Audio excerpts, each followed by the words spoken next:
বাড়িতেই বানিয়ে নিলাম বিজয়া দশমী স্পেশাল গোলাপ জামুন।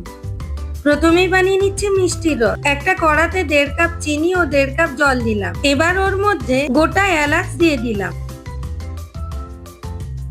অল্প একটু কেশর দিয়ে ফুটিয়ে নিলাম। হালকা চটচটে ভাব ধরলে গ্যাস থেকে নামিয়ে রেখে দিলাম। চিনির রসটা পাতলাই হবে।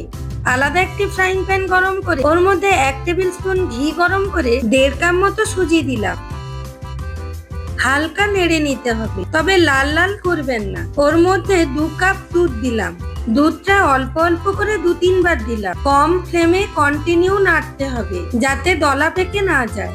সুজি দুধকে ভালোভাবে টেনে নিতে এইরকম শক্ত হয়ে গেলে নামিয়ে হালকা ঠান্ডা করব।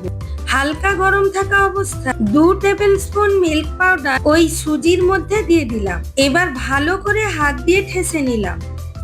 প্রয়োজনে ঠেসার সময় অল্প ঘি হাতে মেখে নিতে পারেন। এবার ছোট ছোট গোল গোল বলের মতো করে নিলাম। লক্ষ্য রাখবেন যাতে ফাট না ধরে।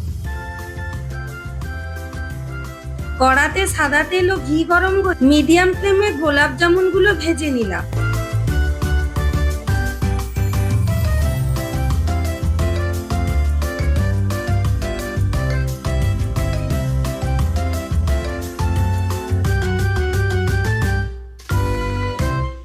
এবার চিনির রস গরম করে ভাজা গোলাপ জামুন গুলো চিনির রসে ডুবিয়ে দিলাম। এইভাবে ডুবিয়ে 1 ঘন্টা রেখে দিতে হবে।